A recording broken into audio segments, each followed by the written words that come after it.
untuk efisiensi waktu, kita melangkah ke acara kedua, menyanyikan lagu Indonesia Raya. Hah? Kak Deki mungkin boleh dibantu untuk multimedianya. Kenapa aku? Kan nggak tahu kenapa situ deh nih.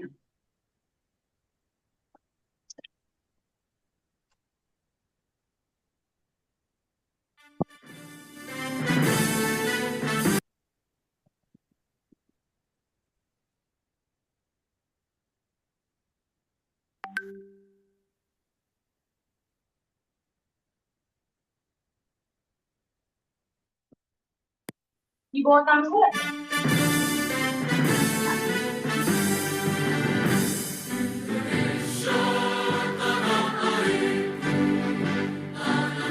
Oh, udah. Duit.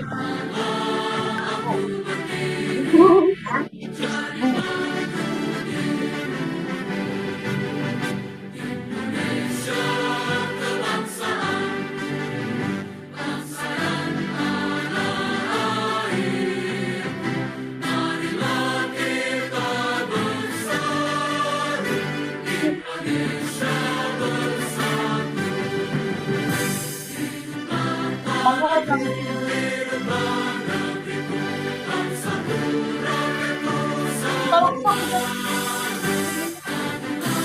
dia jatah.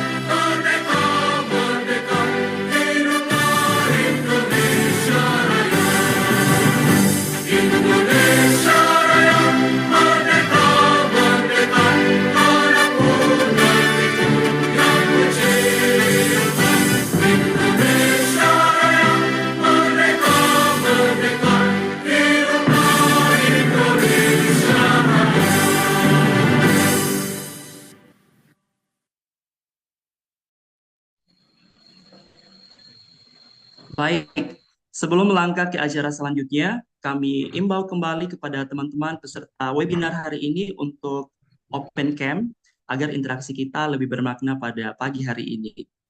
Kita melangkah ke acara selanjutnya, yaitu kata sambutan dari Ketua PCMI Provinsi Jambi, Kak Rudi Hidayat. Halo Kak Rudi. Halo, selamat pagi. Halo, selamat pagi Kak. Silakan Kak Rudi. Selamat pagi, Pak Rudi. Iya, suara saya udah bisa terdengar dengan jelas. Iya, terdengar Kak Rudi. Baik, terima kasih sebelumnya. Assalamualaikum warahmatullahi wabarakatuh. Wah, Selamat pagi. Selamat pagi, salam sejahtera untuk kita semua. Yang saya hormati seluruh audiens yang hadir pada hari ini. Yang saya hormati perwakilan dari Dinas Pemuda Olahraga seluruh Provinsi Jambi yang mungkin hadir pada pagi hari ini. Saya lihat di kolom audiens ada dari Kabupaten Sarolangun, kemudian juga ada dari beberapa kabupaten kota yang hadir pada pagi hari ini. Kemudian yang saya hormati para alumni yang hadir pada pagi hari ini. Saya lihat ada Kak Sri Hidayati, alumni dari Australia Indonesia tahun 97-98. Kemudian juga ada Kak Risni Adesandra, alumni AYEP tahun 2015-2016. Kemudian juga ada Bang Beni, alumni AYEP tahun 2003-2014. Serta terkhusus kepada seluruh audiens peserta webinar PPAN tahun 2025. Seperti yang sudah disampaikan tadi oleh moderator dan MC bahwa eh, tujuan kita melaksanakan webinar pada pagi hari ini adalah untuk menyebarkan informasi terkait dengan seleksi PPAN ini ke seluruh kabupaten kota yang ada di Provinsi Jambi, terkhususnya kepada adik-adik atau teman-teman yang mungkin tidak bisa hadir pada pelaksanaan webinar ataupun pelaksanaan roadshow kita di beberapa kampus yang ada di Kota Jambi. Dan kita juga berharap, adapun untuk pelaksanaan webinar ini semakin meningkatkan antusiasme dari pemuda Jambi untuk ikut serta dalam kegiatan seleksi PPAN ini. yang mana kita tahu bersama untuk tahun ini Provinsi Jambi mendapatkan kesempatan untuk menyelenggarakan kembali, berkolaborasi bersama Dinas Pemuda dan Olahraga Provinsi Jambi untuk mencari calon delegasi pertukaran pemuda Indonesia Australia. Tentu ini menjadi suatu kesempatan yang sangat berharga bagi seluruh pemuda yang ada di Jambi, yang tidak hanya berada di kota Jambi, tapi juga berada di seluruh kabupaten kota yang ada di Provinsi Jambi untuk ikut serta dalam seleksi PPN ini. Untuk pendaftaran kita masih buka sampai dengan tanggal 15 Mei, lebih kurang tinggal 3 hari lagi. Jadi kesempatan bagi teman-teman yang sampai saat ini masih ragu untuk mendaftarkan dirinya, saya rasa kesempatannya masih terbuka sangat lebar sekali. Dan kesempatan ini mungkin belum tentu hadir untuk tahun yang akan datang, karena kita belum tahu untuk tahun depan Provinsi Jambi akan mendapatkan program apa dan kuotanya seperti apa. Jadi sekali lagi saya ucapkan terima kasih kepada panitia yang telah menyelenggarakan kegiatan webinar pada hari ini, kepada Grace, kepada Yuni, kepada para alumni yang telah semangat untuk melaksanakan webinar pada pagi hari ini. Semoga ini menjadi salah satu media kita untuk mempererat silaturahmi bersama pemuda-pemuda yang ada di seluruh Provinsi Jambi khususnya. Saya ucapkan selamat mengikuti webinar ini, dan semoga kita semua bisa mendapatkan manfaatnya, dan nanti juga kepada seluruh audiens yang memiliki pertanyaan terkait dengan PPAN 2025, nanti kita bisa langsung diskusi atau kita tanyakan kepada narasumber kita. Mungkin itu saja dari saya. Terima kasih banyak kepada moderator. Saya akhiri, wabillahi taufiq wal hidayah. Wassalamualaikum warahmatullahi wabarakatuh. Waalaikumsalam warahmatullahi wabarakatuh. Terima kasih Bang Rudi, Ketua PCMI Jambi. Kita melangkah ke acara selanjutnya. Oh iya, namun sebelum kita melangkah ke acara selanjutnya, yaitu sosialisasi seleksi PPAN Provinsi Jambi 2025, Bobby ingin mengajak teman-teman semua untuk on cam, karena kita akan melakukan sesi foto bersama. Ayo teman-teman diperlihatkan muka-mukanya nih. Oke, Bang Deki mungkin boleh dipimpin untuk sesi foto bersamanya.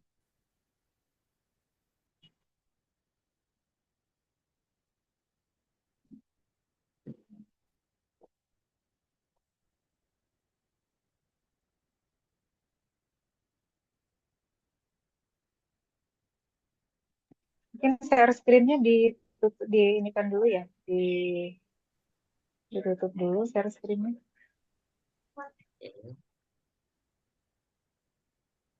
Baik, Bu. Satu,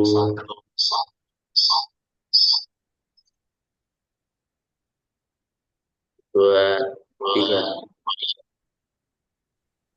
Pemuda,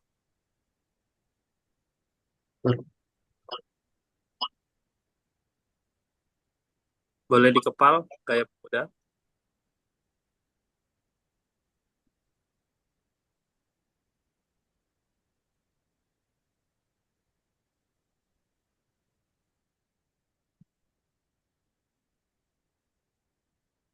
Oke, Bang terima Deki, apa kasih. sudah siap? Terima kasih. Terima kasih Bang Deki. Sama-sama, Kak. Sama-sama, Kak.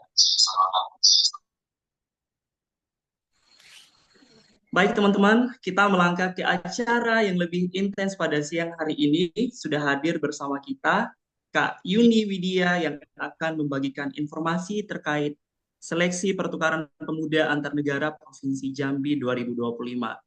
Kak Yuni Widya adalah alumni SHIP for Southeast Asian and Japanese Youth Program perwakilan Provinsi Jambi tahun 2024. Kak Yuni, you may have the floor now.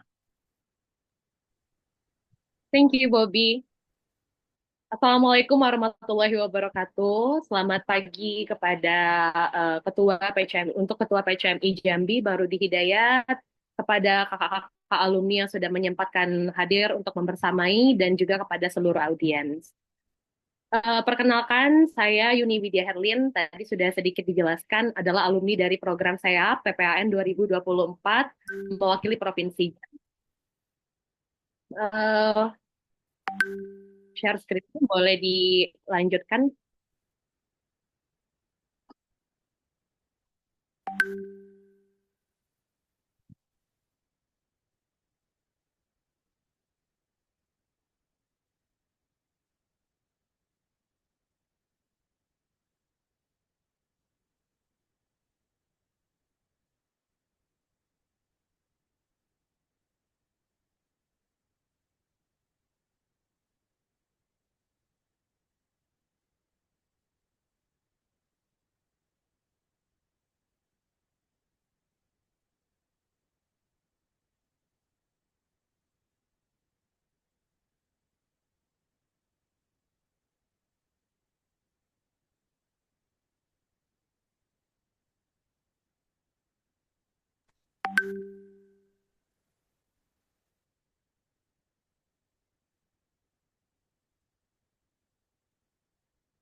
Sebentar ya Kak.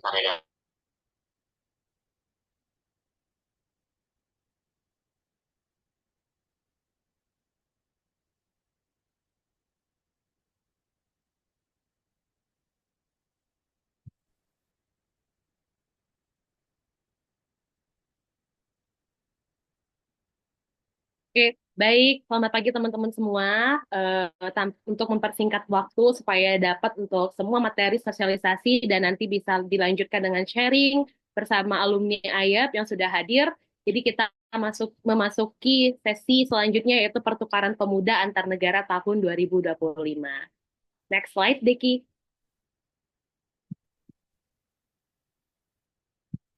Oke, yang pertama adalah sejarah dan program PPAN. Mungkin teman-teman yang sudah hadir di sini yang sudah membersamai sebelumnya sudah pernah mendengar tentang apa itu program PPAN ya. Jadi program PPAN itu adalah program kerjasama pemerintah Indonesia dengan negara yang bermitra yang mana untuk di Indonesia sendiri itu dinaungi oleh Kementerian Pemuda dan Olahraga Indonesia atau Kemenpora. Didirikan tahun 1973 dan mulai jalannya program pertama kali adalah program SEAP di tahun 1974.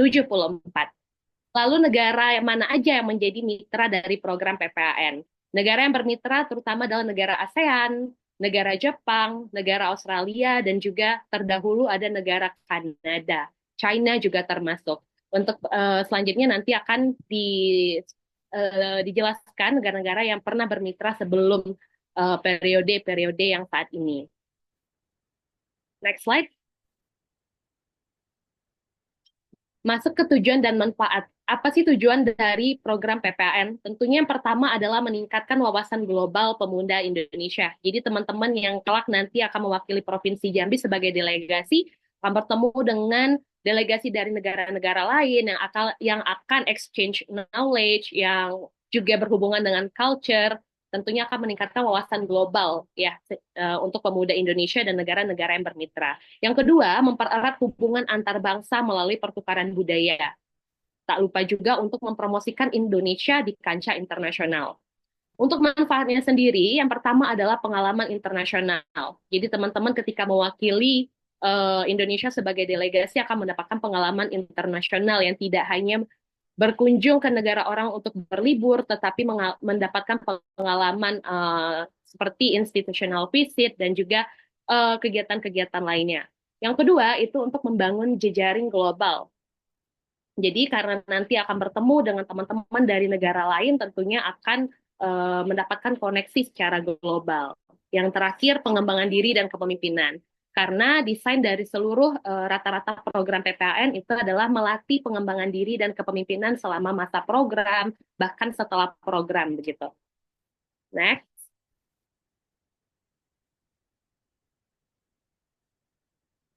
Nah, ini adalah program negara kemitraan. Yang pertama adalah SEAP, yang negara yang bermitra adalah Jepang dan ASEAN di tahun 1974, dan selanjutnya adalah ICHEP, Indonesia Canada Youth Exchange Program, yang negara bermitranya di sini adalah Kanada, didirikan pada tahun 1981. Dan yang AYEP, program yang tahun ini Jambi mendapatkan kuota, yaitu program negara yang bermitra adalah Australia, didirikan pada tahun 1981, IKIAP Indonesia Korea Youth Exchange Program yang negara bermitranya adalah Korea Selatan, didirikan pada tahun 1995. ASVI, Asian Student Visit Indonesia, negara yang bermitra adalah India, didirikan pada tahun 2012. ICHEP, Indonesia China Youth Exchange Program, negara yang bermitra adalah China, didirikan pada tahun 2011. Selanjutnya ada IMYEP, Indonesia Malaysia Youth Exchange Program, di mana negara bermitranya adalah Malaysia, didirikan pada tahun 2018. Dan yang terakhir adalah SILEP, Singapore Indonesia Youth Leaders Exchange Program, negara yang bermitra adalah Singapura, didirikan pada tahun 2017. Next slide.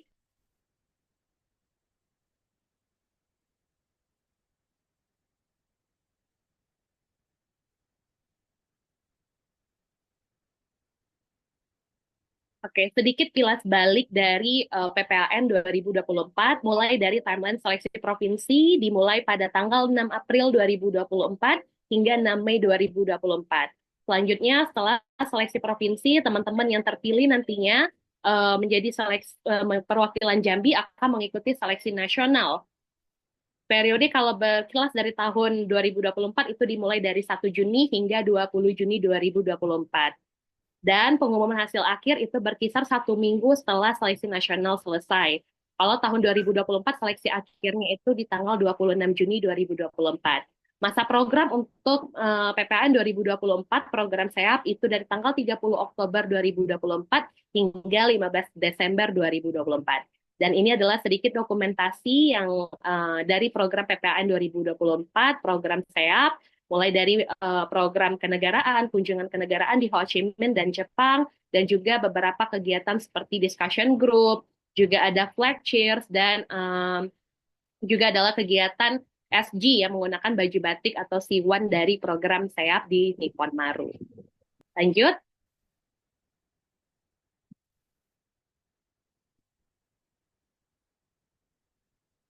Oke, selanjutnya nih informasi yang paling penting yaitu PPAN 2025 dan negara tujuannya. Untuk Jambi tahun ini mendapatkan kuota 1 orang putri untuk program AYEP, Australia Indonesia Youth Exchange Program. Jadi AYEP itu adalah program pertukaran pemuda bilateral antara Indonesia dan Australia yang bertujuan membangun pemahaman budaya, sosial, dan profesional antar pemuda kedua negara. Nah, untuk struktur programnya sendiri, itu ada 2 fase, di mana ada fase Australia dan juga fase Indonesia. Untuk fase Australia, di sini delegasi Indonesia dari seluruh provinsi yang mewakili akan tinggal di komunitas lokal di Australia, mengikuti pelatihan, dan melakukan magang, serta proyek sosial. Nah, sebaliknya untuk fase Indonesia, delegasi dari Australia yang akan berkunjung ke Indonesia dan bersama peserta Indonesia menjalani kegiatan serupa seperti tadi di fase Australia di kota ataupun kabupaten terpilih di Indonesia.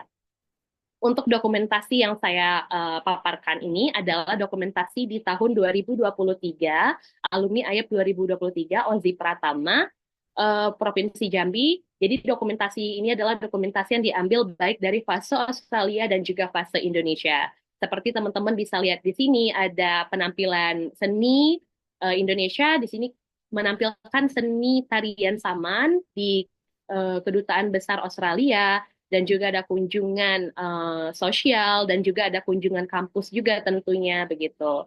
Nah, jadi kalau teman-teman yang nantinya terpilih akan melewati rangkaian-rangkaian baik itu dari fase Australianya dan hingga fase Indonesianya, dan juga mungkin nanti akan ada post program activity setelah selesai program. Oke, next slide.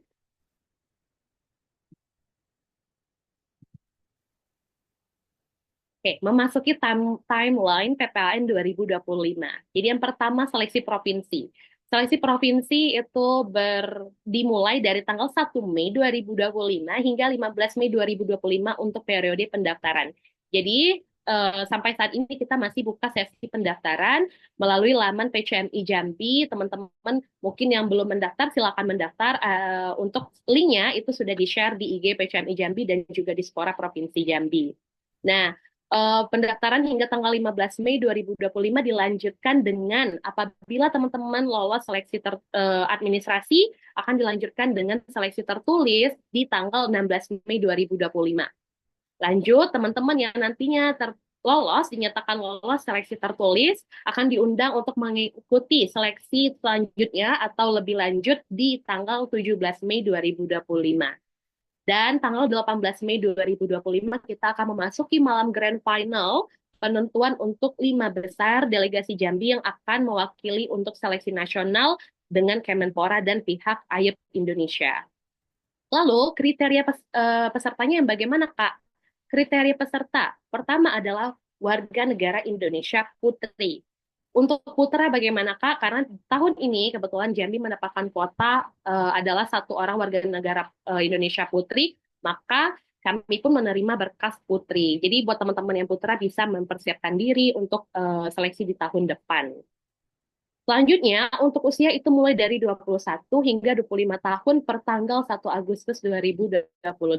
Sehat jasmani dan rohani, dan belum menikah. Karena syarat terkategori sebagai pemuda di Indonesia adalah belum menikah dengan usia 21-25 tahun untuk program AYEP. Memiliki kemampuan bahasa Inggris yang baik, aktif dalam organisasi dan kegiatan sosial, memiliki wawasan kebangsaan antar bangsa, belum pernah mengikuti program pertukaran pemuda antar negara yang diselenggarakan oleh Kemenpora RI. Dan yang terakhir, bersedia mengikuti seluruh tahapan seleksi di tingkat provinsi dan juga nasional. Next slide.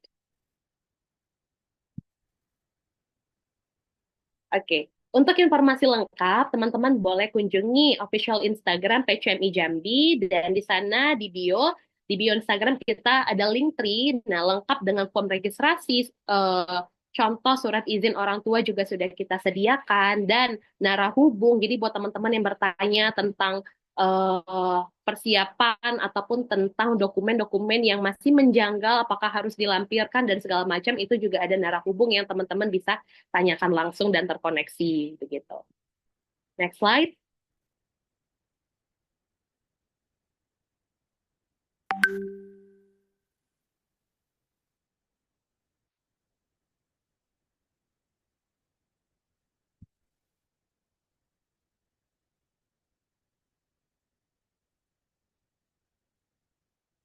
Oke. Untuk rangkaian seleksi dan tadi sedikit penjabaran tentang program PPAN dari saya ucapkan terima kasih, dan ini akan dilanjutkan oleh alumni hebat kita, alumni AYEP yang sudah di sini membersamai kita, senior-senior dari PCMI Jambi. Jadi mari kita dengarkan bersama-sama. Buat teman-teman yang ingin bertanya, silakan bertanya, karena disinilah untuk teman-teman bisa menggali informasi terkait program AYEP. Karena di sini memang sharing session bersama alumni AYEP itu didesain bersama alumni, baik itu dari alumni terdahulu hingga alumni-alumni terbaru. Kepada kakak, saya kembalikan ke moderator ya. Terima kasih. Baik, terima kasih banyak Kak Yuni atas sharing session-nya. Teman-teman, kalau ada pertanyaan ditahan dulu ya. Teman-teman, sebelum kita memasuki sharing session selanjutnya bersama alumni AYEP, mari kita saksikan bersama video recap keseruan SEAP tahun 2024.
di PPKN tahun 2025.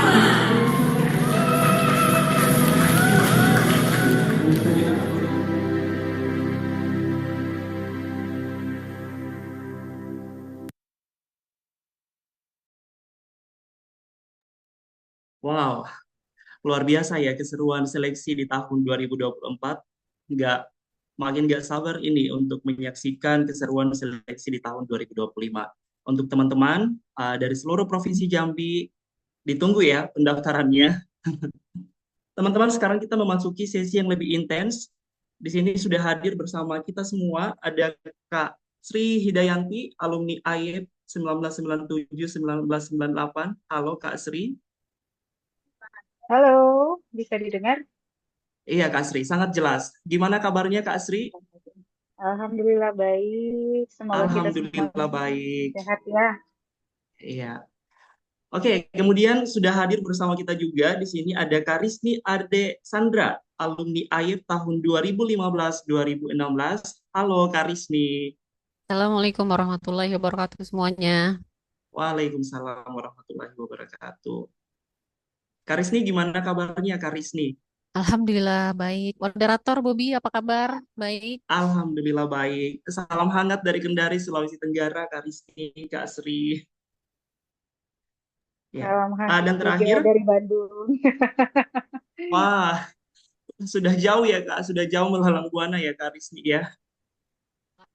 Masih di Jambi-Jambi Ada Udah nggak di tapi ya. Jambi lagi Kak Risni? ya? Udah nggak di Jambi lagi? Masih di Jambi, alhamdulillah. Oh, masih di Jambi. Masih. Siap, siap. Senior-senior yang lain kayaknya yang nyebar. Ada yang di Australia ya. Ada beberapa alumni AYEP Jambi yang di Australia. Ada juga yang Ya, di betul. negara lain kayaknya. Ada yang di Inggris juga ya. Luar biasa. Terakhir juga sudah hadir bersama kami. Ada Kak Muhammad Beni Saputra, alumni AYEP 2013-2014.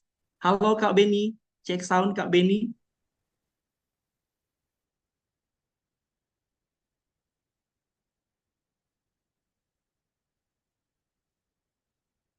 Baik, tampaknya Kak Beni ada sedikit masalah teknis ya. Teman-teman, untuk efisiensi waktu, kita akan mendengarkan sharing dari Kak Risni dan juga Kak Sri selama mengikuti program AYEP di tahun mereka. Mungkin untuk yang pertama untuk sharing, kami persilakan Kak Sri. Baik, terima kasih. Bismillahirrahmanirrahim. Assalamualaikum warahmatullahi wabarakatuh.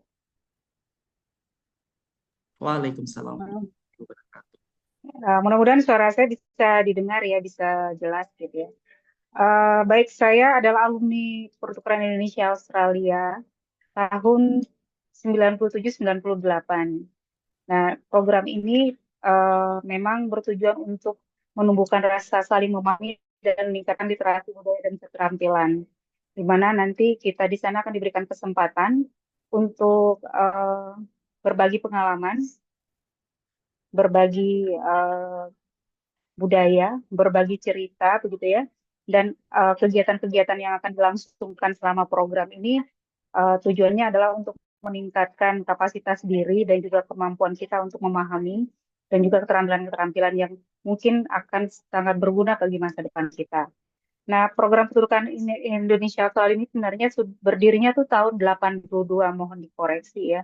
Dan memang ada pembatasan usia hanya di usia 21 sampai 25. Berbeda dengan program-program lain yang mungkin usianya jauh lebih lebar rentangnya gitu ya. Ada tujuan di sana karena memang program ini sendiri bukanlah program yang Indonesia saja yang mengerjakan, tapi juga ada mitra di Australia sana yang juga bekerja sama untuk kelangsungan kegiatan ini.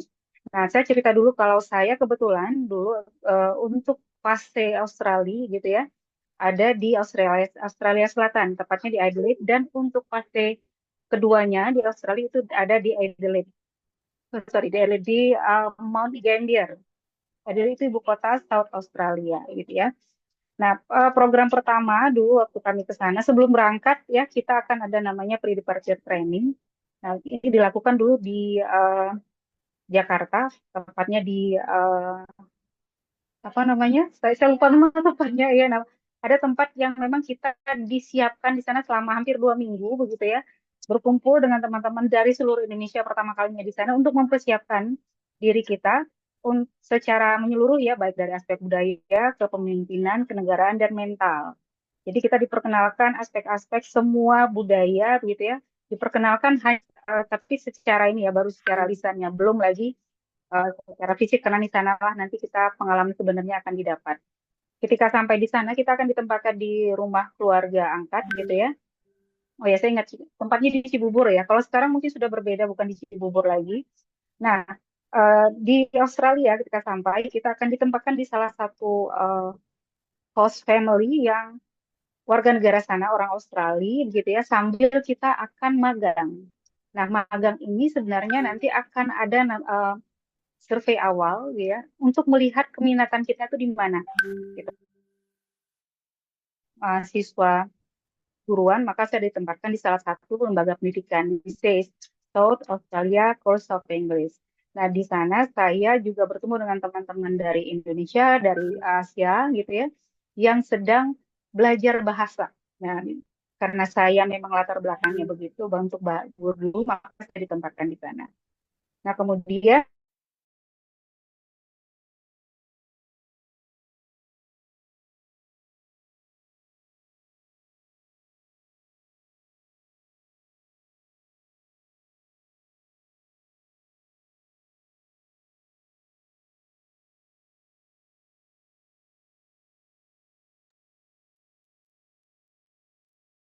Oh, Kak Sri.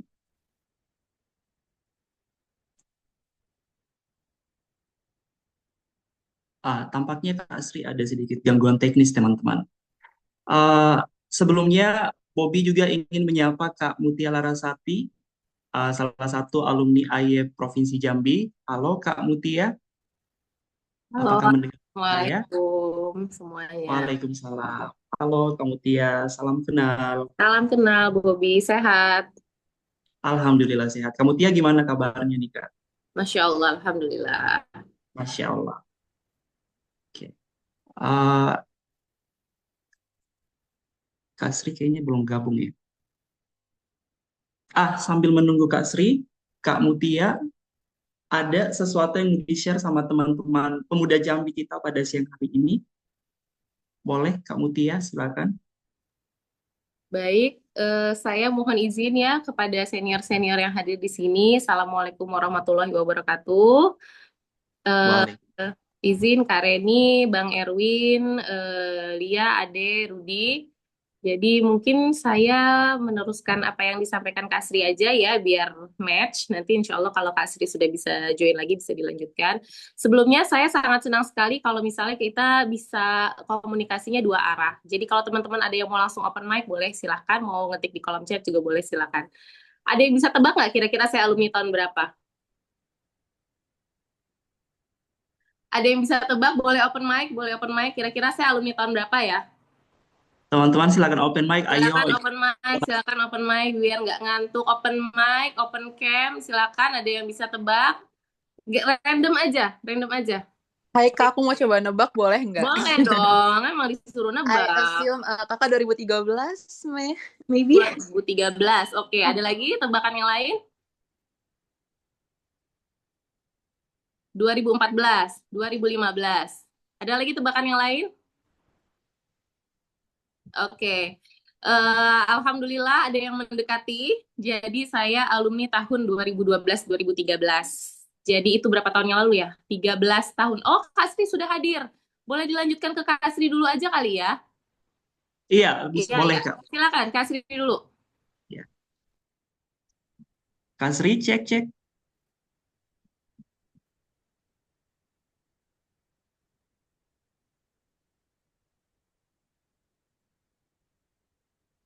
Nggak apa-apa, lanjut ya, Mutia.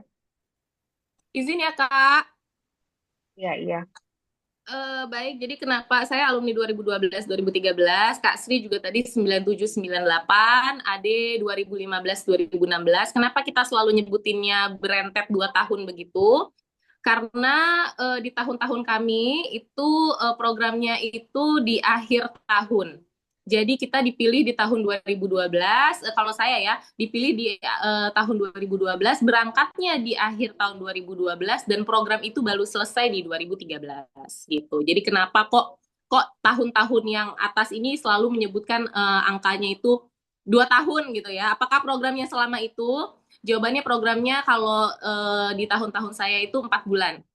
Terdiri dari 4 bulan. Kalau meneruskan dari yang dijelaskan oleh Kak Sri, kita itu nanti akan ada PDT ya di Pepon di Cibubur. PDT itu selama kurang lebih 2 minggu. 2 minggu kita akan ada PDT, disitulah kita digembleng, kita bertemu dengan teman-teman kita dari seluruh Indonesia, teman-teman AYEP yang sudah terpilih melalui seleksi provinsi. Kemudian di situ kita akan banyak materi sekali, jadi seperti materi public speaking, kurang lebih seperti seleksi provinsi ya, cuma tentu saja karena ini skalanya sudah nasional. Pemateri-pematerinya, materi manner waktu itu istrinya Menteri Pemuda oleh public speaking. Terus kemudian materi yang lain itu dihadirkan penulis, dan kemudian tentu saja senior-senior AYEP terdahulu dari seluruh provinsi biasanya hadir di setiap PDT itu, personality kita sampai melatih kita untuk culture performance. Dan PDT itu kegiatannya sangat padat sekali, karena di situ kita benar-benar digembleng untuk diberangkatkan menjadi delegasi terbaik dari Indonesia gitu ya. Jadi PP juga kita dilatih, manner kita juga diperhatikan, diajarin cara makan, cara berbicara, cara duduk, cara tersenyum. Masya Allah itu luar biasa sekali sih menurut saya. Kemudian kita diberangkatkan setelah selesai PDT 2 minggu, kita berangkat ke Australia, kita memulai fase kota dulu. Jadi program AYEP itu yang biasanya terdiri dari 4 bulan, ini jadi setiap negara itu ada 2 fase. Jadi negara Australia dan negara Indonesia masing-masing punya 2 fase, fase kota dan fase desa. Jadi fase kota di Australia, fase desa di Australia, fase kota di Indonesia, fase desa di Indonesia. Jadi kita mulai dari fase kota dulu. Kalau fase kota itu ngapain? Fase kota itu adalah kita kerja magang. Jadi memang kenapa tadi sudah disinggung oleh Kak Sri, kenapa hanya boleh usia 21 sampai 25 tahun yang apply? Karena memang aims dari program AYEP ini adalah professionality. gitu ya. Bukan berarti di usia 26 itu tidak produktif lagi, bukan. Cuman memang kita mencari pemuda-pemuda di usia-usia prime-nya itu. Nah, kemudian kita akan ditempatkan untuk bekerja magang. Kalau bisa disesuaikan dengan background kita, kalau tidak disesuaikan dengan background, kita akan dicarikan yang paling mirip dengan background kita. Let's say saya waktu itu karena tidak background saya waktu berangkat itu kan saya tamatan arsitektur ya. Karena saya tidak bisa ditempatkan di konsultan atau apa, akhirnya saya mengajar bahasa Indonesia di salah satu sekolah SMP di Australia. Kemudian selesai kita fase kota, kita pindah ke fase desa. Fase desa di Australia juga sama, kita kerja magang. Setelah selesai kedua fase ini, baru kita pulang ke Indonesia bersama dengan partisipan dari Australia. Ya, bersama dengan partisipan dari Australia, kita mulai untuk Indonesia ya. Mirip seperti fase kota yang di Australia, hanya saja kita kerja magang berdua dengan counterpart. Counterpart kita ini kalau sudah masuk fase Indonesia itu ada sistem yang namanya counterpart. Jadi kita dikasih partner gitu. Counterpart ini ada 2. Counterpart ini temen tinggal kita bareng di host fam, yang mana kalau perempuan pasti sama perempuan, laki-laki pasti sama laki-laki. Tapi kalau working counterpart itu bisa switch laki-laki sama perempuan. Jadi waktu itu working counterpart saya laki-laki, living counterpart saya tentu saja perempuan, ya kan. Nah kemudian selesai di kemudian selesai dari fase itu, fase kota di Australia, kita pindah ke fase desa, fase kota di Indonesia, kita pindah ke fase desa di Indonesia, dan itu programnya kurang lebih mirip seperti KKN tapi plus bule. Jadi istilah programnya adalah community development. Yang kita lakukan apa? Yaitu persis seperti yang kita lakukan pada saat kita KKN, tapi bedanya kita bersama dengan partisipan dari Australia. Begitu. Mohon maaf kalau kepanjangan, boleh dilanjutkan sama alumni yang lain ya. Saya tuh kalau udah ngomong udah susah berhenti. Baik, terima kasih banyak ya kamu Tia. Semoga ini bisa menambah semangat mendaftar teman-teman Jambi tahun ini. Sudah hadir bersama kita juga Bang Beni. Halo Bang Beni. Cek sound Bang Beni. Ya, Ya, izin Bang Beni. Gimana kabarnya Bang Beni? baik, alhamdulillah baik. Alhamdulillah baik. Ya, jadi teman-teman di sini sudah hadir juga bersama kita Bang Beni ya. Bang Beni alumni AYEP Provinsi Jambi. Bang Beni mungkin ada sepatah kata yang mau di-share ke teman-teman calon peserta seleksi kita tahun 2025 ini, Bang Beni. Dipersilakan, Bang. Saya baru join, jadi belum. Boleh lanjut kakak lagi kali ya, tadi termasuk ketinggalan sedikit. Ya. Iya. Iya. Iya. Oke, Silakan Kak Sri, ya. boleh dilanjutkan. Ya, tadi mohon maaf terpental begitu sepertinya ini karena saya sedang agak di luar ya. Jadi oke, kita lanjut. Jadi setelah kami kemarin kita dulu melakukan kegiatan di Cibubur untuk pre-departure training gitu ya. Sesampai di Australia 3 hari pertama kita biasanya akan inapkan dulu, akan mempersiapkan diri untuk bertemu dengan keluarga angkat. Keluarga angkat ini adalah biasanya orang yang berkomitmen untuk memfasilitasi kita setelah tinggal di sana. Dan lucunya 3 orang yang dari Jambi itu ketemu host family yang sama dengan saya. Ada siapa saya lupa, ada beberapa orang, bukan Bendi sepertinya. Dan itu saling saling oh dari Jambi, oh ya pernah dari Jambi, saya tidak tahu bagaimana pengaturan di sana begitu ya. Nah setelah berkumpul dengan keluarga atau host family ya, keluarga angkat kita di sana, kita akan diperkenalkan dengan budaya family juga di sana. Berbeda-beda, ada yang ditempatkan dengan single, bukan seperti keluarga orang yang ada orang tua, atau bisa saja dia adalah orang yang bekerja dia sendiri begitu. Tapi intinya mereka adalah volunteer yang bersedia untuk menampung kita untuk bekerja sama dengan kegiatan dalam program ini. Dan biasanya mereka akan mendaftarkan diri dengan ke salah satu institusi yang memang kalau saya berubah-ubah ya setiap tahunnya, mungkin apakah masih tetap sama dengan ketika saya dulu. Dan yang jelas mereka adalah orang yang berkomitmen untuk melakukan kegiatan ini. Dan mereka akan diseleksi biasanya oleh tim yang ada di sana. Nah, setelah kegiatan ini setelah kita masuk ke host family dan kita akan memulai kegiatan yang namanya magang. Nah, tadi sudah saya jelaskan bahwa itu adalah untuk peningkatan profesionalisme kita. Maka kita akan magangkan di tempat yang memang sesuai minat kita dan latar belakang kita. Fase pertama di kota, kemudian ada fase kedua di desanya gitu ya, di desa di Australia. Nah, menjelang itu kita ada liburan dulu beberapa minggu, dan kelompok tahun 97-98 ini ada, kami dikenal dengan chicken pox group karena apa? Hampir semua dalam grup itu kami terkena chicken pox atau cacar air pada saat yang bersamaan. Itu lucu, ada lucunya, ada cerita yang juga eh, masih bisa kami kenang sampai sekarang begitu ya. Nah, ketika fase di Australia, kita tidak bertemu dengan counterpart atau teman kita yang satu program yang berasal dari Australia. Jadi program ini akan mempertemukan kita dengan juga pemuda dari Australia. Kita di sana betul-betul mandiri, eh, dan memang fokus kepada peningkatan kapasitas tempat kita magang. Setelah itu, ketika selesai fase di desanya, kita akan berkumpul dan ditemukan dengan counterpart program ini kita di Canberra waktu itu, di ibu kota negara. Jadi ada juga yang namanya pre-departure training, kita mingle bersama, kita bertemu dengan counterpart kita pertama kali di sana. Setelah persiapan kita baru akan berangkat ke Indonesia. Nah, di Indonesia saya ditempatkan waktu itu di Bengkulu. Ya, dan ada dua fase juga, ada fase di kota Bengkulu 1 bulan dan fase di desa 1 bulan. Totally program sebenarnya sekitar 5 bulan ya, karena waktu itu kami juga lumayan lama untuk departure trainingnya, hampir 3 minggu gitu ya.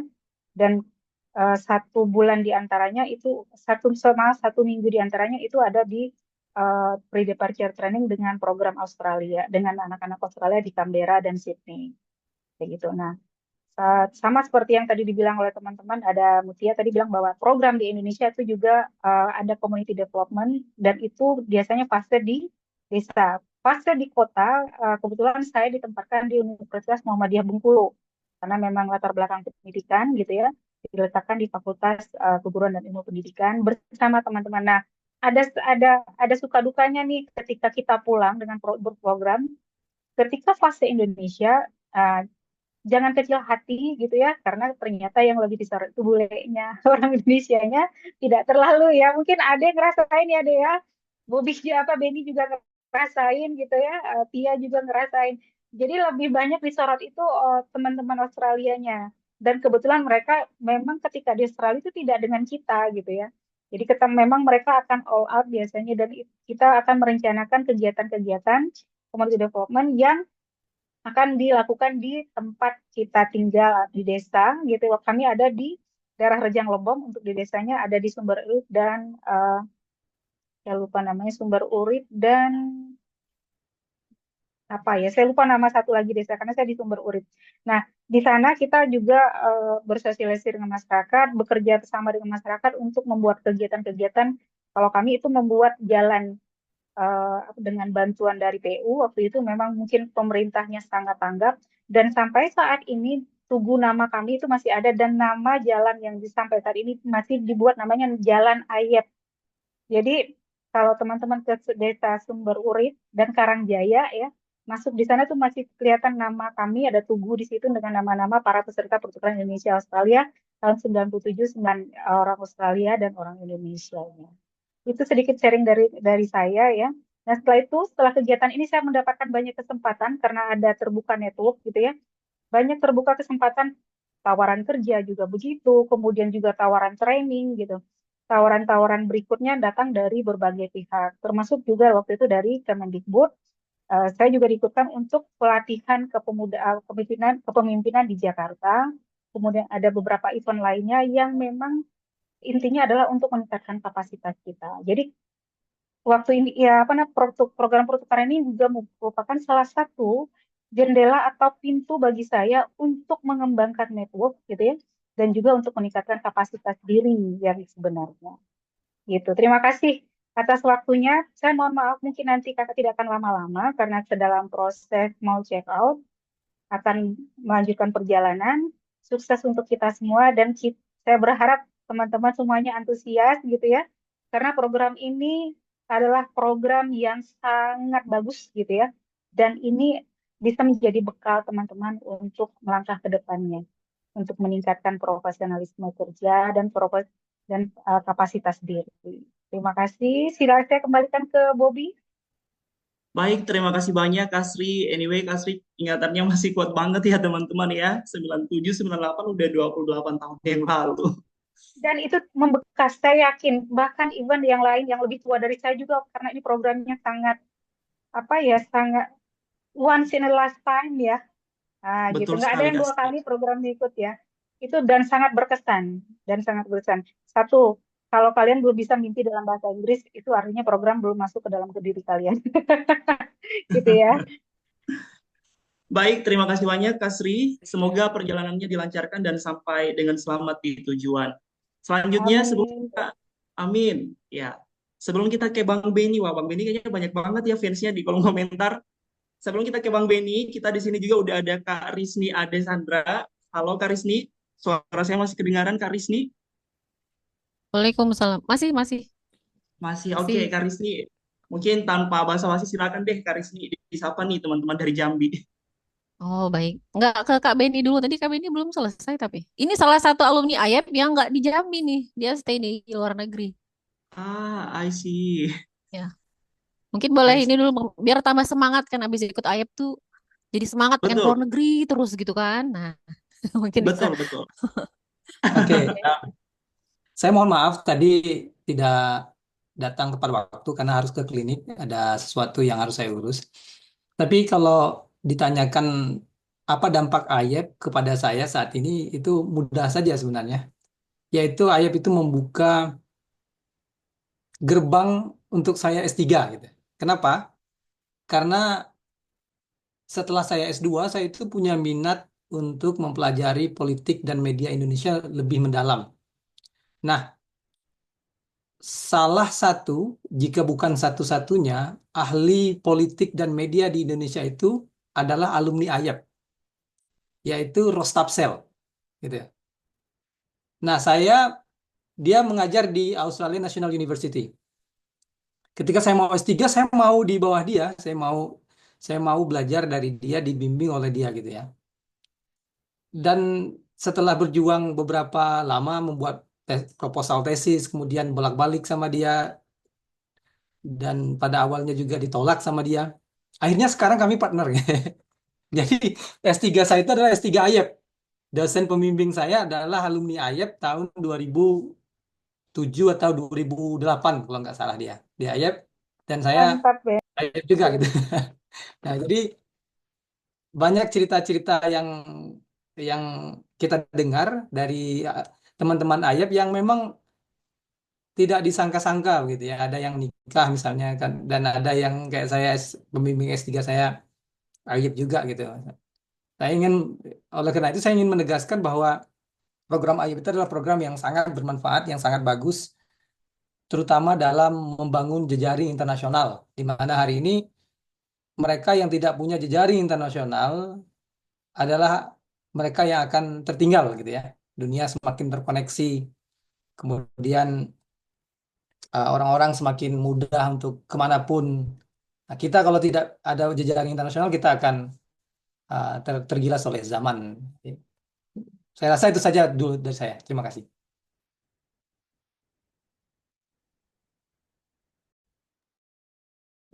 Baik, terima kasih banyak Bang Beni sudah makin meyakinkan teman-teman pemuda Jambi untuk mendaftar program pertukaran pemuda antar negara. Ya, jadi seperti yang dibilang Bang Beni ya, teman-teman pemuda Jambi, bahwa program pertukaran pemuda antar negara ini kita tidak hanya sekedar bertukar, tetapi pasca program akan sangat banyak manfaat yang akan teman-teman dapatkan.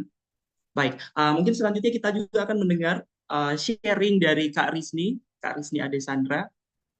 Kak Risni masih di sini bersama kami, Kak Risni? Of course. Ya, of course. You may have the floor, Kak Risni. Aduh, bahasa Indonesia aja ya. Siap. Oke. Eh, Sebelumnya saya ingin mengucapkan untuk kepada para peserta webinar ini ya untuk anak-anak muda Jambi. Ini emang fix dari Jambi semua ya? Udah ketahuan dari Jambi semua. Soalnya ini kan kita sharingnya di IG kan, jadi siapa tahu ada yang dari luar kota juga. Anyway, Eh, Bobby dari Sulawesi Tenggara, izin Kak Risni. Ya, dan untuk pesertanya, kalau misalnya ada yang dari Jambi, alhamdulillah. Kalau misalnya ada yang dari luar juga it's okay ya. Jadi ini emang webinarnya nggak cuma untuk anak Jambi aja. Karena juga program ini kan sedang berlangsung di semua provinsi kan seleksinya. Betul, Kak Hmm, Rizky. betul. Oke, jadi ada juga peserta yang laki-laki. Ini mungkin ini jadi pengetahuan awal ya, supaya nanti tahun depan ketika kuotanya ada di Jambi bisa ikutan ya. Karena kalau untuk program pertukaran pemuda itu kalau sepengetahuan saya, kalau misalnya tahun ini ada AYEP, belum tentu tahun depan ada AYEP. Mungkin tahun depan adanya yang ke Singapura mungkin atau yang ke Jepang ya atau ke Korea Selatan. Jadi silahkan tergantung minat teman-teman mau kemana. Dan besar harapan saya supaya program AIP ini bisa kembali seperti sebelum COVID ya. Jadi teman-teman bisa merasakan pengalaman yang kayak 2 bulan di Australia, 2 bulan bersama dengan counterpart ataupun delegasi Australia, membersamai mereka bersama-sama membuat kegiatan sosial di Indonesia ya, kemudian merasakan ambience atau kerja di Indonesia juga. Eh, Kemudian untuk para peserta, saya mau mengucapkan selamat karena sudah berhasil mengatasi eh, mungkin keinginan untuk goler-goler aja hari ini, ya kan? Terus scroll-scroll aja. Tapi teman-teman memilih meluangkan waktu di sini, terus menimba ilmu, mencoba untuk update soal informasi. Jadi selamat untuk teman-teman. Teman-teman inilah yang kalau menurut saya bisa melihat masa depan Indonesia di situ ya. Karena tertarik dengan kegiatan-kegiatan seperti ini yang mana udah dipersiapkan sama pemerintah kita melalui dinas-dinas Dispora seprovinsi di Indonesia ini secara gratis. Jadi program ini gratis ya, teman-teman ya. Kemudian saya tuh pengennya tuh menunjukkan foto. Boleh share sesuatu ya? Boleh, Kak, boleh. Kelihatan di layar ya? Udah kelihatan, Kak. Jadi sebenarnya sebagian besar program tadi sudah dijelaskan sama kakak-kakak yang hadir ya. Dan peserta juga mungkin bisa merasakan kalau sudah bergabung, sudah menjadi delegasi untuk provinsi, bisa merasakan kebersamaan para senior mungkin yang hadir di sini. Karena untuk setiap seleksi per tahun ini kan istilahnya senior lintas angkatan itu kita saling jaga silaturahminya. Kemudian kegiatan ini juga volunteering ya dari semua alumni gitu. Jadi alumni itu setelah ikut program nggak cuman say goodbye aja gitu ya. Mereka kami berada di dalam wadah namanya PCMI itu kalau nggak salah ada di setiap provinsi juga yang mengirimkan delegasi untuk pertukaran pemuda antar negara ini. Nah, jadi selain program yang dijelaskan dengan senior-senior tadi, baik itu ketika di Australia melakukan magang kerja sesuai dengan background pendidikan ya ataupun juga pekerjaan dilakukan pada saat itu. Kalau saya dulu 2015 itu 2016 2015 itu saya waktu di Australia ditempatkan di Canberra karena background saya adalah pendidikan jadi saya ditempatkan di sekolah waktu itu. Jadi saya mengajar di SD ya kalau pas di waktu di fase kotanya itu di sekolah dasar pada fase desanya di rural areanya di Kelbora itu di SMK, semacam SMK gitu kalau di sana. Jadi saya melihat fasilitas mereka, terus gimana mereka antusias dari SD mengajarkan bahasa Indonesia ke anak-anak di Australia karena kan Indonesia negara yang paling dekat ya sama Australia. Jadi bahasa Indonesia itu dipelajari hampir wajib gitu di sana. Jadi saya mengasisteni atau eh, jadi asisten, jadi guru di situ mengajar bahasa Indonesia. Alhamdulillah pengalaman yang sangat luar biasa ya. Saya berharap sekali Indonesia bisa memfasilitasi anak-anak di Indonesia ini sekolahnya itu seperti itu. Jadi mereka tuh punya ruangan-ruangan khusus untuk anak-anak yang berkebutuhan khusus. Jadi mereka tuh didampingi lebih dari 1 guru, ada 5 guru dengan 5 pos-pos gitu. Setidaknya mereka punya basic life skill udah diajarin dari SD. Saya berharap sekali di Indonesia di sekolah-sekolah negerinya ada fasilitas seperti itu juga. Jadi anak-anak nggak perlu dikhususkan di misal di SLB misalnya kan. Ya, masih banyak sih PR Indonesia ya, tapi nggak apa-apa kalau kita bermimpi ya kan ya. Kita doain yang baik-baik untuk Indonesia ya. Oke, dan selagi program, tugas kita nggak cuma magang ataupun juga apa namanya, ada jadwal-jadwalnya ya. kita juga punya tugas per divisi. Kalau saya waktu itu ditempatkan di divisi dokumentasi dan media. Jadi salah satu tugas saya adalah membuat newsletter seperti ini, teman-teman.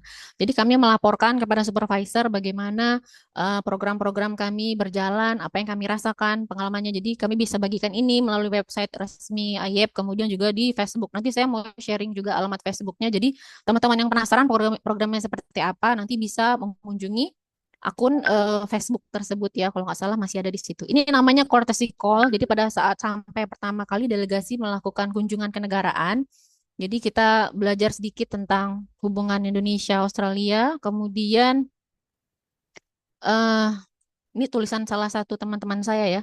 Nah ini juga teman-teman ketika terpilih menjadi delegasi, kita tuh jadi punya 17 saudara ya dari berbagai provinsi, Masya Allah, yang agamanya beda, background kulturnya beda. Jadi makin kaya kita akan eh, apa ya, pengalaman ya, kebersamaan dengan teman-teman, gimana kita survive di sana, walaupun kita tinggalnya masing-masing dengan keluarga angkat tersendiri-sendiri, tapi kita tetap saling menguatkan karena kadang ada kejadian-kejadian lucu karena baru pertama kali tinggal di luar negeri, ada yang kesasar ya kan, salah naik bus misalnya.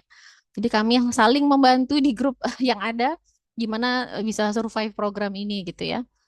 Oke, tapi so far sangat menyenangkan. Ini namanya courtesy call. Ini gambarnya kelihatan nggak ya atau kekecilan ya? Aman Kak, aman. Aman, oke.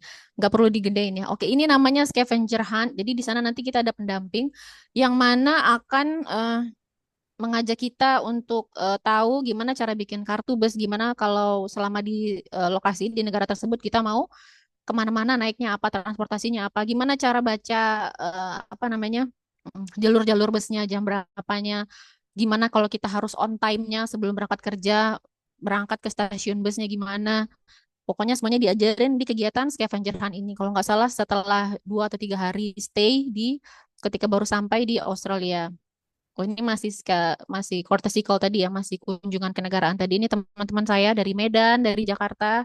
Masya Allah sekarang udah sukses-sukses semua ya. Oke, ini masih scavenger hunt. Oke, ini juga mempelajari salah satu kultur di sana. Mereka biasanya ada taman kota. Jadi mereka menamakan barbecue seperti ini namanya Barbie. Terus afternoon itu Arvo kalau nggak salah. Ya nggak? Alumni-alumni yang lain tolong kalau salah.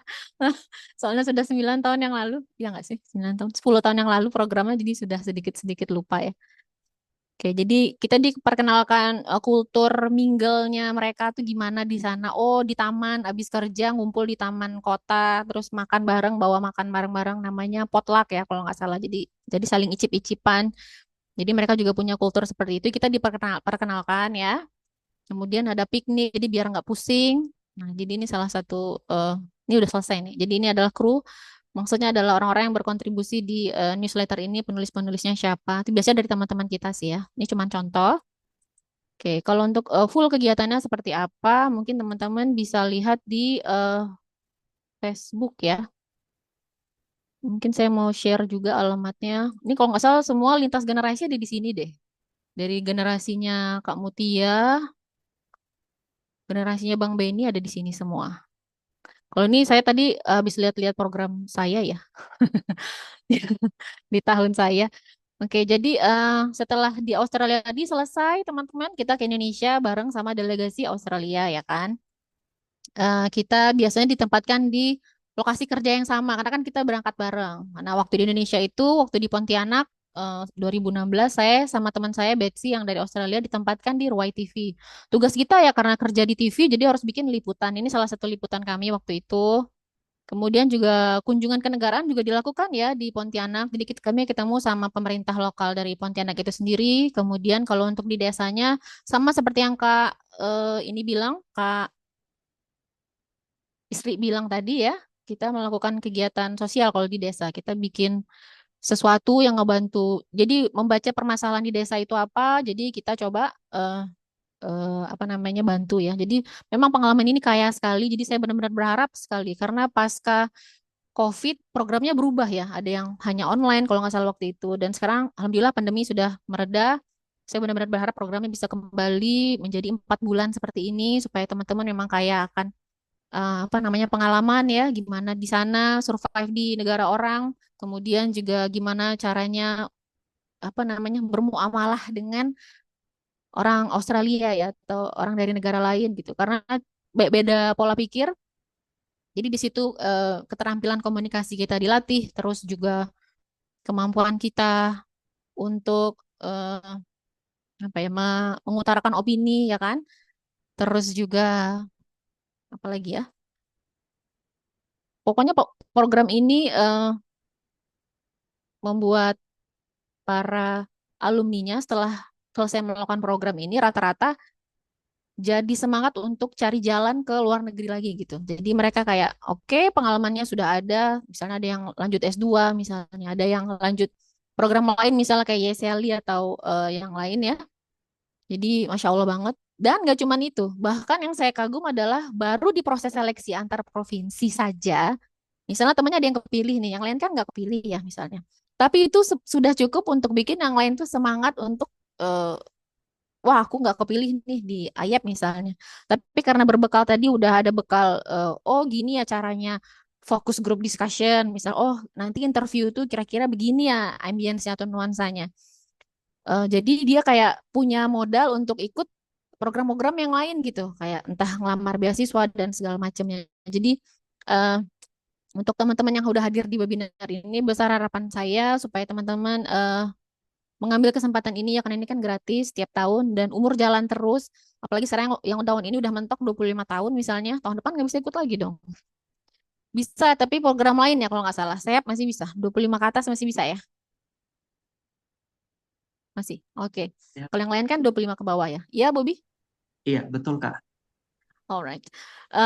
Terus apa ya? Ketika kita memaksa diri untuk keluar dari zona nyaman, terus juga memilih untuk berlelah-lelah ikut seleksi dan segala macam, itu Masya Allah, Allah juga jadi kayak memilih circle pertemanan kita ya. Jadi memang kita itu dengan siapa kita berteman. Jadi kalau bisa teman-teman kalau pengen maju ya pilihlah lingkungan yang memang support untuk itu gitu, yang meningkatkan rasa kompetitifnya. Jadi dengan ikut program semoga enggak cuman jadi jangan kayak Miss Universe ya, we are here not to be friends but to compete misalnya enggak gitu. Jadi setelah temannya ada yang kepilih tetap jalin hubungan baik dengan semuanya, dengan teman-temannya, mungkin tukaran alamat sosial media dan segala macam setelah seleksi. Karena mungkin dari teman-teman itulah ada informasi-informasi bermanfaat yang teman-teman bisa dapatkan misalnya kan atau ikut program bareng dan lain sebagainya gitu ya. Jadi kalau menurut saya dari saya itu aja lebih ke menunggu pertanyaan sih ya. Jadi apa yang bikin mereka penasaran? Jadi nunggu pertanyaan-pertanyaan peserta saja. Oke? Baik, terima kasih banyak Kak Risni dan kakak-kakak semua yang sudah sharing pengalaman dan juga informasi terkait AYEP dan juga proses pendaftaran PPAN Jambi 2025. Teman-teman pemuda Jambi, kita memasuki sesi tanya jawab. Teman-teman kalau ada pertanyaan, silakan diketik pertanyaannya di kolom komentar atau gunakan fitur raise hand untuk bertanya secara langsung.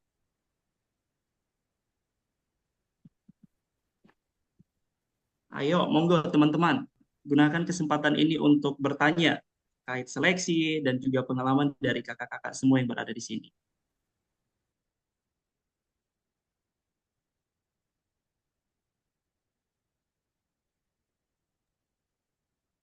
Sudah ada Dita Adinda. Dita Adinda, silakan boleh open mic. Oke, hai Kak, halo semuanya. Sebelumnya perkenalkan aku Dita Dinda, biasa dipanggil Dinda. Saat ini stay di Jakarta, cuma aku domisili Jambi, orang Jambi aslinya.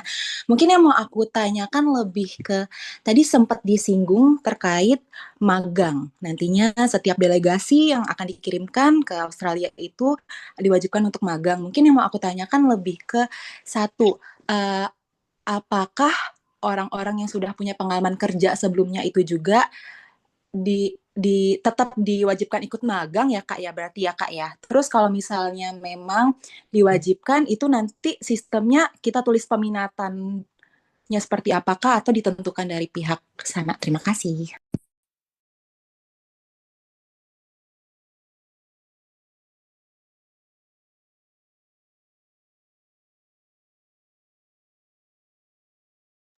Bobby, mic-nya Bobby. Oh, sorry. Ya, baik. Mungkin boleh langsung dijawab, Kak Mutia. Baik. Kalau untuk kita sudah punya pengalaman kerja gitu ya, apakah kita diwajibkan magang? Begitu betul pertanyaannya, Dinda? Kak Dinda, Dita, betul ya halo. pertanyaannya ya? Betul, betul, betul, Kak. Tetap magang ya berarti ya? Iya. Oke. Magang itu adalah core dari program AYF. Jadi terlebih kamu masuk AYF, kamu tetap akan diikutkan dalam perjanjian magang. Bagaimana cara memilih background? Itu dikirim ke Kemenpora. Data dari Kemenpora ini akan dipelajari juga oleh DIVET. Kan kita kalau AYF itu kerjasamanya antara Kemenpora Indonesia sama Departemen. Ini juga kerjasama lagi dengan vendor namanya TCN. TCN. Ade masih sama Din ya waktu itu? Masih sama Din Edcom? Sama anaknya? Ya. Din itu dari TCN. Jadi vendor yang bekerja sama dengan Department of Foreign Affairs and Trade of Australia. Nah, jadi data kita dipelajari untuk kemudian mereka yang memilihkan kira-kira kita cocok ditempatkan magang di mana. Nah, itu tadi yang saya bilang. Kalau seandainya kita akan, nggak tahu sayang, kalau seandainya syukur alhamdulillah kita bisa ditempatkan di tempat pekerjaan yang kerja magang yang sesuai dengan background kita, atau kalau misalnya nggak ada dicarikan yang semirip mungkin, atau kalau misalnya nggak ada juga kayak waktu itu saya backgroundnya arsitektur tidak bisa ditempatkan di konsultan, ya kita bisa ditempatkan di mana aja. Tapi first of all mereka mempelajari data kita dulu. Let's say kamu sudah bekerja di perusahaan finance gitu misalnya, ya kamu akan berusaha dicarikan di perusahaan finance untuk magang karena ini untuk menambah potensi kamu kan, menggali potensi kamu kan. Dan Ade pun dapat dapat ke tempat kerja magang yang sesuai dengan background dia karena backgroundnya pendidikan ditempatkan di sekolah gitu. Jadi siapa yang menempatkan, nah itu nanti data kita dipelajari oleh Kemenpora. Sebelum kita berangkat itu data semua dikirim kok, dari mulai fotokopi ijazah dan apa segala macam. Pokoknya keseluruhan data pribadi kita itu akan dipelajari. Data ini juga tidak hanya untuk menjadi tempat untuk menjadi acuan pemilihan tempat kerja magang, tapi juga host family. Host family kalau saya tidak salah, Bang Beni dan Ade boleh dikoreksi, itu juga kita dipilihkan preferensinya berdasarkan profil kita ya? Ya nggak? Iya Berdasarkan betul profil Kak. kita ya? Jadi Ya, sebelum berangkat jadi disuruh ngisi misalnya boleh nggak host family-nya punya peliharaan misalnya gitu-gitu. Kalau kita nggak mm-mm. bersedia kita bilang kalau kita nggak mau host family yang punya peliharaan misalnya. Ya, kayak gitu. Dari mulai alergi makanan, kalau kita tidak punya alergi spesifik ya, misalnya kita menyertakan data bahwa kita Muslim, by means mereka tidak menyediakan makanan-makanan non halal, tidak minum wine di rumah gitu, selagi masih kita stay di situ. Jadi pokoknya semua itu akan berusaha dicocokkan match mungkin oleh Kemenpora dan Divet, tapi tidak menutup kemungkinan kita akan mendapatkan experience yang mungkin beda jauh dari yang kita bayangkan. Kayak misalnya saya sudah menyertakan waktu itu saya Muslim, gitu ya. By means saya tidak boleh dekat-dekat dengan anjing, saya eat only Muslim food, gitu ya, halal food.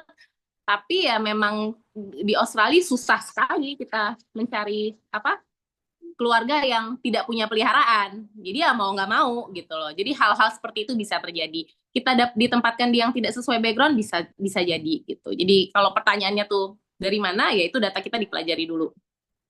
Itu dari saya. Baik, terima kasih banyak Kak Mutia dan kakak-kakak semua yang sudah menjawab pertanyaan dari Dita. Dita, pertanyaannya terjawab ya? Sudah terjawab. Thank you ya Kak jawabannya. Baik, sama-sama. Kakak-kakak, selanjutnya di sini ada pertanyaan di kolom komentar dari Hana dari Tanjabar.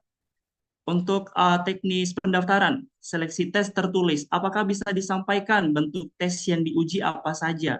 Terima kasih. Untuk pertanyaan ini mungkin akan dijawab langsung sama Kak Yuni sebagai PIC utama untuk seleksi 2025.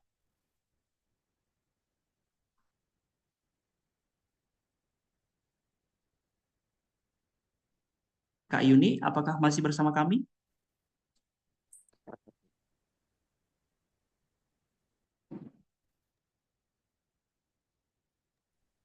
Sepertinya Yuni keluar. Mungkin coba saya bantu jawab aja boleh? Iya, baik.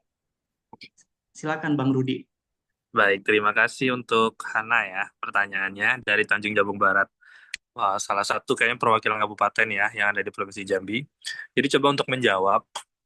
Jadi untuk seleksi tertulis yang akan kita laksanakan pada tanggal 16 Mei 2025 besok, ini bocoran mungkin ya bagi teman-teman yang hadir di webinar ini, kita kasih tahu bahwa teman-teman harus mempersiapkan itu yang pertama adalah seleksi TOEFL, karena kita akan ada TOEFL prediction, kemudian kita juga ada tes potensi akademik. Tes potensi akademik kita ini mencakup pengetahuan teman-teman tentang Australia, tentang Indonesia, isu nasional, isu internasional, dan jangan berekspektasi untuk ujian akademik itu seperti ujian masuk pekerjaan ya, mungkin yang sulit itu tidak.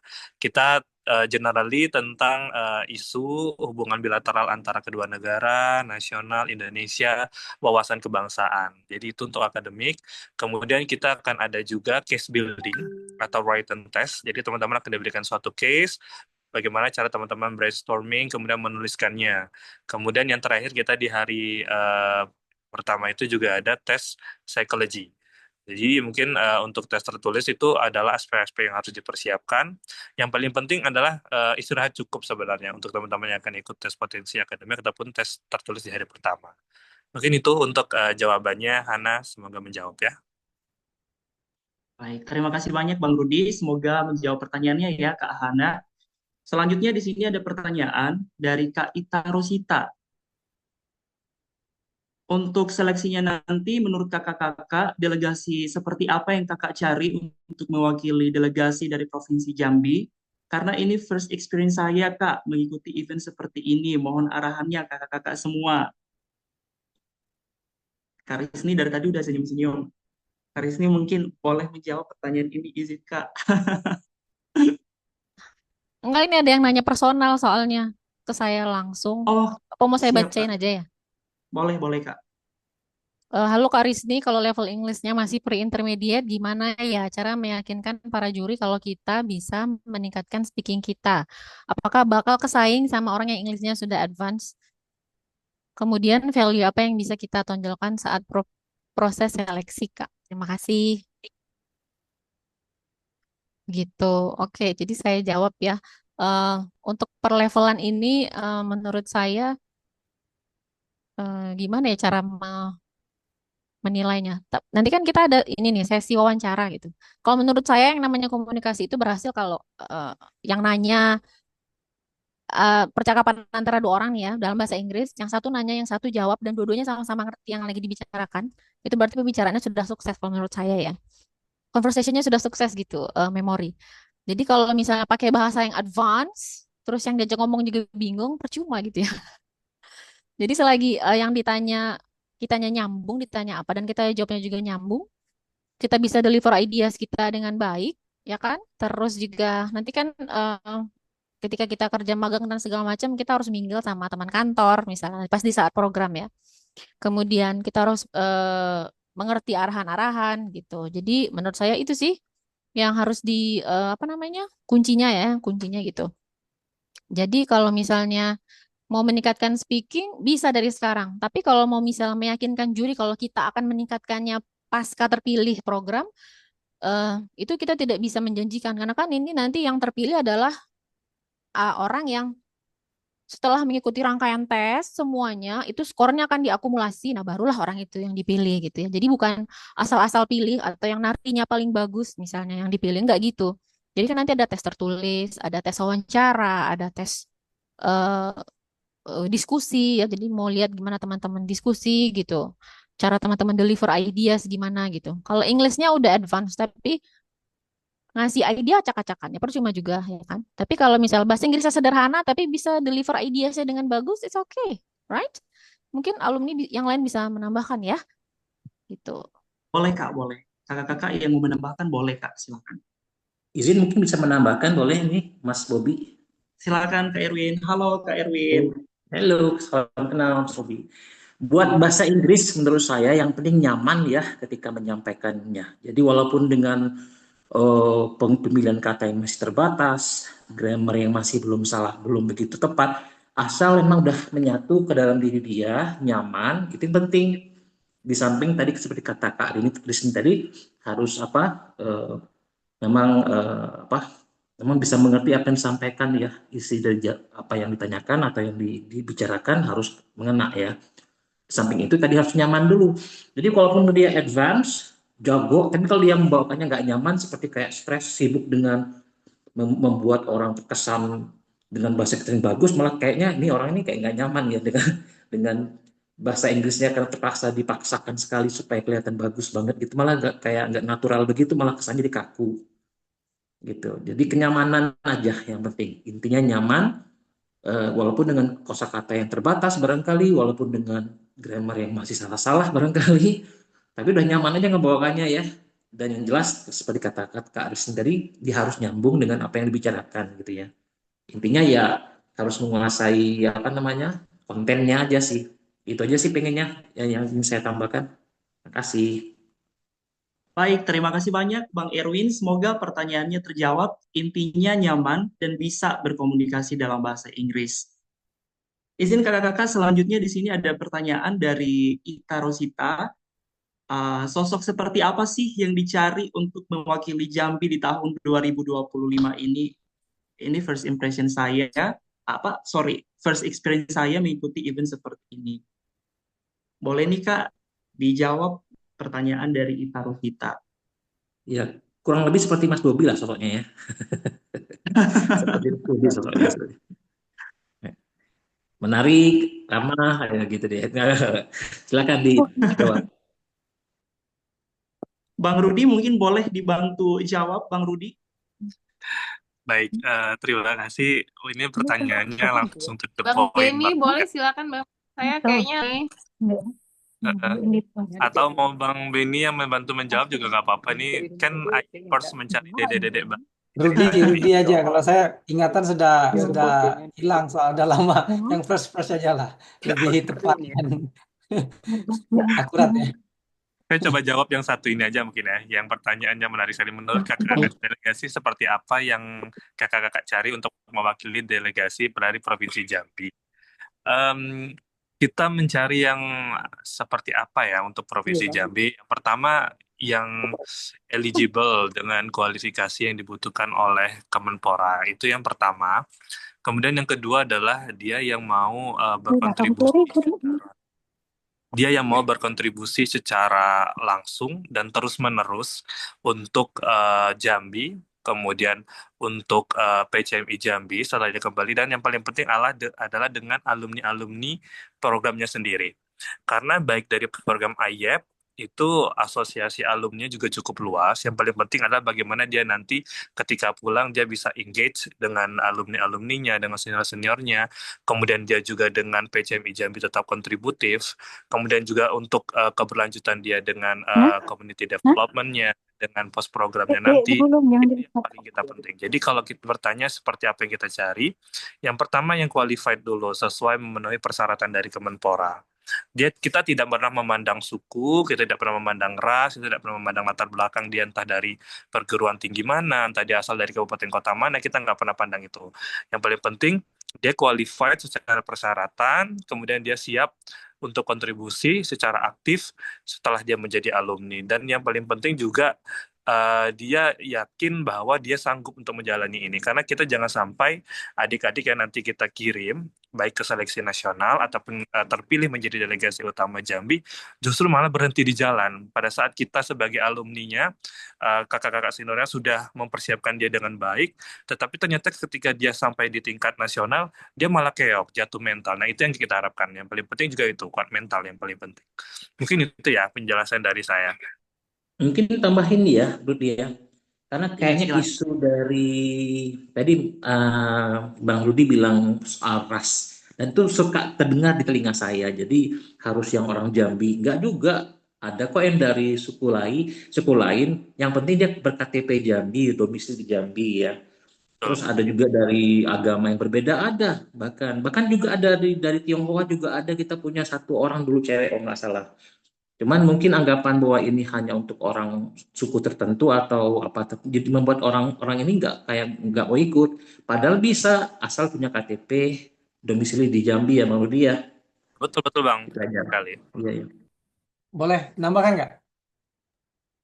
Silakan Bang, silakan. Oke.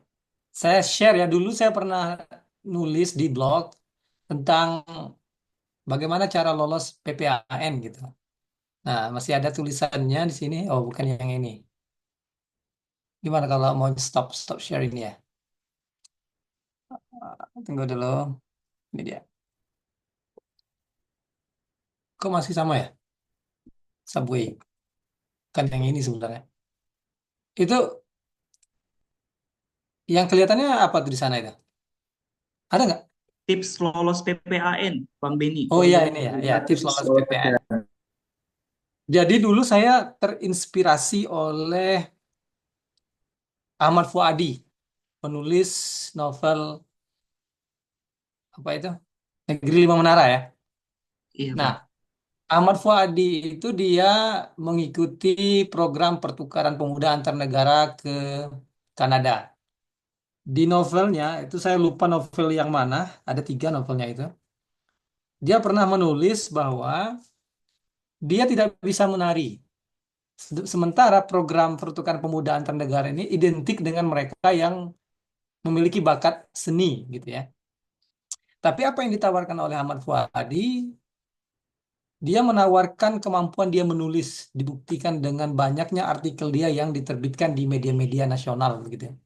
Nah, itu modal yang mengantarkan Ahmad Fuadi menjadi peserta terpilih pertukaran pemuda antar negara ke Kanada. Nah, untuk kasus saya juga tidak bisa menari. Karena terinspirasi dari Ahmad Fuadi tadi, saya mencoba untuk menambal kekurangan saya, di mana badan saya itu seperti papan, susah mau dibengkok-bengkokkan gitu ya. Nah, saya ingin mencari sesuatu yang bisa menambal kekurangan ini dan menjadikannya sebagai kelebihan gitu. Untuk itu, setelah saya mengikuti program AYEP, saya mengingat kembali dan saya coba tuliskan ya 5 tips lolos PPAN gitu ya. Nah, yang pertama, apa yang harus dilakukan itu pede gitu. Pede aja kita. Kalau kita nggak pede, ya bagaimana bisa kita meyakinkan orang gitu. Kita harus yakin dulu dengan diri kita dulu. Kita harus menampilkan versi terbaik kita. Nah, dengan begitu mudah-mudahan orang akan yakin dengan kita ya. Nah, ini tulisan sudah lama sekali, jadi sudah banyak lupa saya isinya. Yang jelas jangan pede buta gitu ya. Ada beda orang yang pede buta dengan pede benaran itu. Orang PD buta itu dia melihat hanya ke dalam, dia hanya melihat, oh saya ini terbaik, saya pernah begini, begini, begini. Sementara dia lupa melihat keluar gitu. Nah, kita harus melihat potensi diri kita dan jangan lupakan yang lain juga punya potensi, gitu ya. Kita punya peluang untuk lolos, yang lain juga begitu. Nah, bagaimana cara kita PD dalam 2 konteks yang bertentangan ini gitu. Kemudian kita harus mempersiapkan diri dengan cukup, jangan sampai kita memiliki prinsip yang banyak dimiliki oleh orang-orang. Misalnya, saya pernah ditawari dulu, diajak oleh teman-teman, yuk kita tes PNS. Saya bilang, saya nggak punya waktu untuk persiapan. Ya nggak apa-apa, belum tahu kalau kita lulus. Wah, itu nggak bisa gitu. Ya belum tahu kalau lulus. Nah, itu kan sama dengan kita tidak memiliki persiapan gitu. Ya, kalau kita ingin mengikuti PPAN, kita lakukanlah persiapan dengan sebaik mungkin. Bukan sehari 2, tapi ya berbulan-bulan lah begitu ya. Apa yang sudah yang sudah matang, kemudian apa yang perlu ditambah lagi gitu. Kemudian yang ketiga itu punya mental. Jangan sampai mental orang yang kalah. Kita harus punya mental pemenang gitu ya. Bagaimana orang-orang yang bisa menang, pelajari mentalnya. Nah, ini tidak optimalkan kelebihan tambal kekurangan. Tidak ada manusia yang sempurna. Kalau kita ikut apapun itu, ikut pertukaran pemuda antar negara, kemudian ikut tes beasiswa misalnya, setiap peserta pasti punya plus dan punya minus. Nah, bagaimana kita mencari minus kita cari kekurangan kita, kemudian kita tambal itu, dan kalau bisa itu bungkus menjadi sebuah kelebihan gitu. Seperti Ahmad Fuadi, dia memiliki kekurangan di dalam seni, dia tambal dengan aspek lain gitu. Walau bagaimanapun pertukaran pemuda antar negara ini kan dia tidak hanya diukur dari kesenian, tapi dari aspek-aspek lain juga. Nah, usahakan kita dalam beberapa aspek ini bagus. Kalaupun ada satu aspek yang kurang, usahakan aspek yang lain itu menonjol gitu. Nah, yang terakhir adalah tingkatkan spiritualitas gitu ya. Saya sangat yakin ya kalau ya, agama apapun baik itu Islam maupun Kristen atau Buddha atau apapun itu pasti ada unsur spiritualitasnya, pasti ada keyakinan bahwa dunia ini tidak bergerak selalu seperti yang kita inginkan gitu. Ada faktor X yang kadang-kadang menyebabkan sesuatu terjadi. Salah satu contoh misalnya ada di Jambi atau dimanapun itu manusia yang hampir sempurna gitu. Kalau ikut PPAN dia pejam mata aja dia lolos gitu ya. Nah, faktor X-nya bisa aja terjadi. Orang ini misalnya tiba-tiba sakit misalnya. Atau orang ini tiba-tiba sibuk sehingga dia tidak bisa daftar. Karena orang ini sibuk dan kita daftar, maka kita yang terpilih begitu. Nah, kan ada faktor X-nya. Ya, dunia tidak selalu berjalan seperti yang kita gambarkan, seperti yang kita rencanakan. Maka kita harus mempersiapkan yang terbaik ya. Kemudian serahkan semuanya kepada Tuhan gitu. Apapun yang terjadi ketika usaha terbaik sudah dilakukan, maka itulah yang terbaik. Kalau seandainya nanti setelah kita berusaha semaksimal mungkin, namun hasilnya tetap belum sesuai yang kita inginkan dan itu tetap terbaik juga, gitu. Berarti pada saat itu kita belum siap untuk lolos. Pada saat itu ada hal-hal yang harus kita persiapkan lagi sehingga nanti di periode selanjutnya kita akan lolos atau menjadi yang lebih baik atau ada kesempatan lain yang lebih baik dari ini gitu. Tuhan tidak mau kita ambil yang ini karena ini jelek gitu ya. Ada yang lebih baik lagi. Saya kasih contoh. Saya dulu S3 itu saya pokoknya mau kajian media dan politik begitu ya. Saya daftar itu di Monash University, sudah dapat dosen pembimbing, sudah interview, sudah lolos di Monash University, saya apply beasiswa Australia Awards, hasilnya tidak lolos, gitu. Terus saya sebagai manusia saya pasti kecewa ya kan, saya sudah berusaha yang terbaik, cuman beasiswa aja yang nggak lolos gitu. Tapi setelah itu saya berusaha untuk berpikir positif. Berarti ini bukan yang terbaik bagi saya, tapi bagi Tuhan itu tidak terbaik. Nah, ternyata memang ada yang lebih baik. Ternyata ada beasiswa LPDP, saya apply beasiswa LPDP, lolos, kuliah di NU, yang pembimbing saya yang seperti yang saya ceritakan tadi alumni AYEP gitu ya, dan sangat spesifik dengan media dan politik Indonesia. Dan sekarang baru merasa, oh iya ya, yang itu dulu yang nggak terbaik, ini yang terbaik gitu. Nah, intinya ya do your best, let God do the rest. Ya, saya rasa itu saya. Makasih. Baik, wah luar biasa ya. Sudah sangat komprehensif penyampaian dari Bang Beni. BTW Bang Saya Beni aja inspirator alumni, saya kita. merasa tercoaching loh ini hari ini sama Bang Beni. Masya Allah Bang. Ini Masya Allah, nasihat luar juga biasa. nih buat kita nih. Masya Allah, Masya Allah. Iya. BTW Bang Beni inspiratornya sama ya dengan Bobby, Bang Ahmad Fuadi, penulis tetralogi 5 Menara, Negeri 5 Menara. Baik, semoga terjawab pertanyaannya. Kita masih ada beberapa pertanyaan di sini kakak-kakak. Kak, kalau pakai sertifikat TOEFL prediksi, apakah boleh? Pertanyaannya dari Astrid.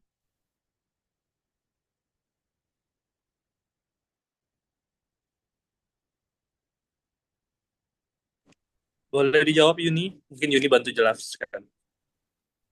Oke, izin bantu jawab pertanyaannya. Kalau untuk mendaftar seleksi provinsi, diperkenankan untuk melampirkan skor TOEFL prediction.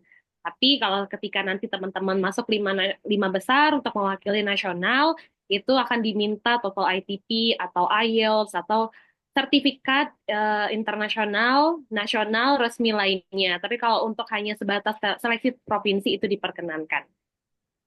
Atau kalau misalnya teman-teman ada skor TOEFL yang dari UNJA atau UIN, itu untuk seleksi provinsi juga boleh dilampirkan. Tidak ada juga boleh, tetap termasuk komponen yang tidak wajib untuk melampirkan skor TOEFL.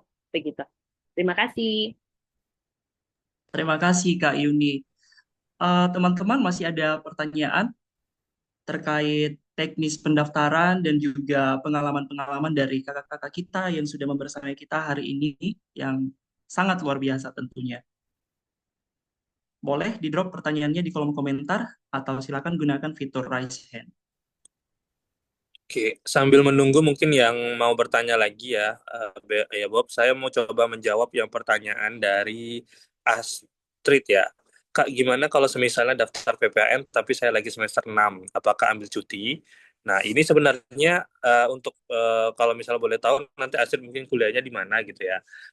Untuk beberapa universitas, seperti 4 universitas yang sudah kita kunjungi kemarin, saya juga secara masif untuk berdiskusi dengan bagian akademiknya menyatakan bahwa jika mahasiswanya itu terpilih menjadi delegasi utama ya, delegasi utama, tentu dari pihak universitas akan memberikan izin selama pelaksanaan program berlangsung.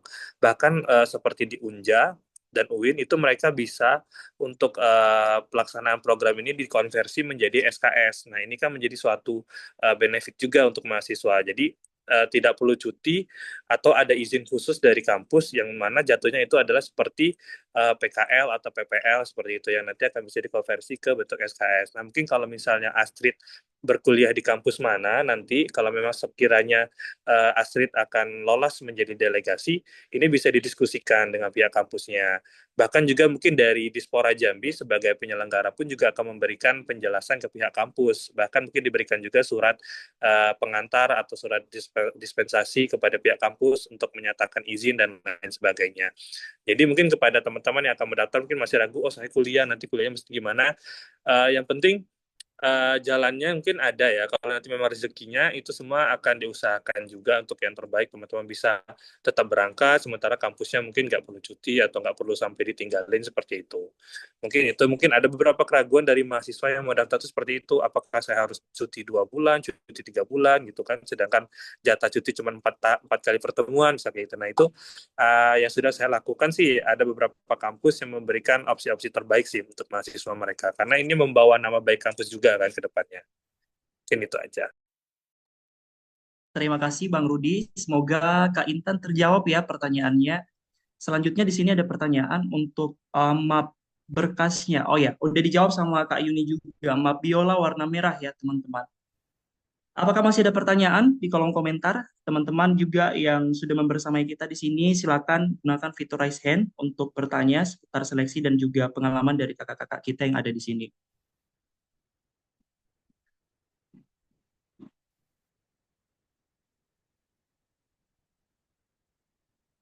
Sambil menunggu, boleh saya tambahkan sedikit aja nggak, Bobby? Boleh Kak Mutia, boleh. Saya ingin menambahkan tadi pertanyaan di Jambi itu cari kriterianya yang seperti apa sih gitu ya. Sebenarnya bukan Jambi aja, tapi AYEP itu butuh delegasi yang seperti apa sih? Yang saya yakin setiap provinsi juga nyarinya yang seperti itu. Pertama memang kita pasti melihat dari kemampuan bahasa Inggris. Bahasa Inggris itu penting, tapi bukan satu-satunya gitu. AYEP mungkin boleh dikoreksi Bang Beni dan Ade, adalah program yang tingkat survivalnya itu sangat tinggi. Kemudian kita schedule-nya itu sangat padat, kegiatannya itu banyak, jadi dibutuhkan orang yang kuat mental dan tahan banting. Dan karena ini kita programnya ber-36 bersama dengan partisipan dari Australia, ini semua adalah program yang sangat mengedepankan kerjasama.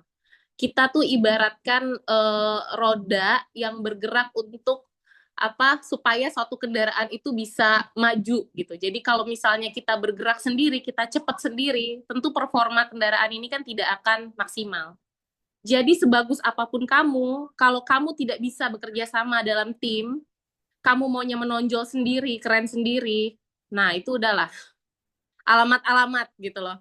Walaupun bahasa Inggris kamu logat British sekalipun, atau Kak saya pernah stay di Australia selama 2 tahun, saya sangat fluent sekali, tapi dari sesi wawancara psikologi udah terbaca bahwa kamu orangnya sangat sulit untuk bisa bekerja sama tim, ya sudah, wallahu alam bisawab gitu loh. Kembali ke faktor X tadi yang dikatakan Bang Beni, mungkin ada orang lain yang bahasa Inggrisnya tidak sebagus kamu, tapi dia orangnya lebih humble dan lebih bisa bekerja sama dalam tim, lebih tahan banting, nggak menye-menye, nggak bermanja-manja. Nah, tentu hal-hal seperti itu yang dilihat. Di program ini, kita memang duta bangsa, kita diberangkatkan karena sesuatu, Tapi jangan lupa kita itu kaki itu masih menapak di tanah gitu loh. Belum melayang kayak legasi yang terbaik. Jangan semua-semuanya itu selalu ingin terlihat kita sendiri yang keren. Ini ide adalah ide saya. Saya bahasa Inggris yang paling bagus, saya nari juga paling keren, paling cetar. Ya kalau seandainya kita tidak bisa bekerja sama dengan tim, maka 35 partisipan yang lain itu fungsinya untuk apa? Begitu. Jadi dalam seleksi ya jadilah dirimu sendiri, tapi juga jangan lupa faktor-faktor bahwa kita ini manusia yang sejatinya tidak sempurna dan tentu kita butuh teman-teman delegasi lain untuk menyempurnakan performa kita di pertukaran pemuda ini. Baik, terima kasih banyak Kamu Tia. Semoga terjawab pertanyaannya. Di sini ada satu pertanyaan terakhir dari Dita. Dari wawancara ke Grand Final, ini apakah ada karantina yang diharuskan menginap atau tiap peserta akan kembali ke rumah masing-masing? Thank you. Kak Yuni mungkin boleh bantu dijawab, Kak. Oke, terima kasih Dita untuk pertanyaannya. Jadi untuk seleksi tahun ini sedikit berbeda dengan seleksi tahun kemarin di 2024, di mana kalau di tahun kemarin memang ada karantina, jadi peserta yang dari luar kota bisa stay di tempat karantina. Kalau di tahun yang lalu itu di Hotel Sang Ratu. Nah, karena ada beberapa faktor dari pihak yang berwenang, jadi ditiadakan untuk karantina tahun ini. Jadi dari proses seleksi hari pertama tanggal 16 Mei itu seleksi tertulis, setelah pulang di sekitar jam 5 apabila sudah selesai tes, peserta kembali dan yang masuk ke dalam 20 besar di hari tanggal 17 Mei akan kembali lagi diundang untuk seleksi tahap interview. Nah, tidak ada karantina, jadi peserta pulang dan datang kembali di hari seleksi berikutnya, begitu. Jadi untuk jawaban simpelnya tidak ada proses karantina di seleksi tahun 2025. Terima kasih. Baik, Alhamdulillah teman-teman semua, kita sudah berada di penghujung acara webinar PPAN Jambi 2025. Sebelum kita closingan, Bobby mau undang kakak-kakak yang sudah sharing hari ini untuk memberikan satu closing statement. Dari Kak Risna mungkin Kak, boleh Kak?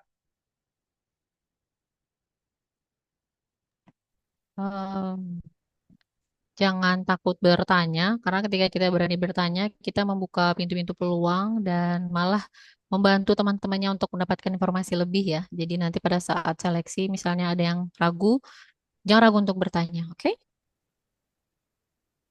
Jangan ragu untuk bertanya. Terima kasih Kak Rizky. Terima kasih yang sebesar-besarnya kepada kakak-kakak narasumber yang sudah membersamai kami pada siang hari ini, tim penyelenggara, dan tentu saja kepada teman-teman peserta yang sudah meluangkan waktunya untuk hadir dan antusias dari awal hingga akhir. Bagi teman-teman yang merasa terinspirasi dan ingin menjadi bagian dari pemuda Indonesia yang mewakili daerahnya, di ajang pertukaran pemuda antar negara ini saatnya. Segera lengkapi berkas kalian dan daftarkan diri untuk mengikuti seleksi PPAN 2025 Provinsi Jambi. Ingat, pendaftaran administrasi akan ditutup pada 15 Mei 2025. Jadi, jangan tunggu sampai menit terakhir, siapkan dari sekarang. Saya, Bobby Adam, pamit undur diri dan mewakili teman-teman yang bertugas hari ini. Mohon maaf jika ada salah kata. Akhir kata, Assalamualaikum warahmatullahi wabarakatuh. Waalaikumsalam warahmatullahi wabarakatuh. Terima kasih Bobby, Kakak Abang, Kak Risna, Bang Benny, Kak Mutia. Makasih Ruth, makasih Mr. Erwin, Bobby, Mutia. Makasih semuanya, kakak-kakak juga. Makasih. Sampai jumpa di Undur seleksi. diri ya. Iya Bang, siap. Bang Benny, terima kasih banyak Bang. Ya, Assalamualaikum. Salam. Yo, jangan lupa daftar ya teman-teman, ditunggu ya. Jangan lupa daftar teman-teman, ditunggu.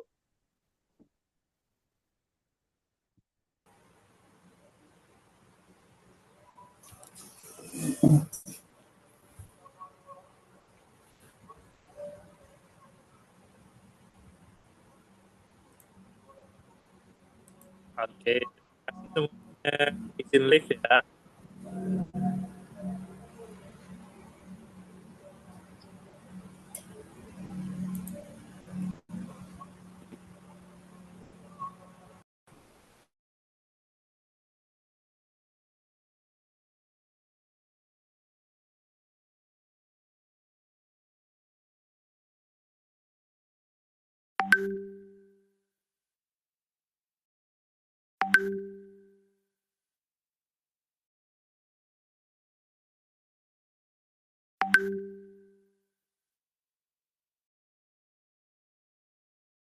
you.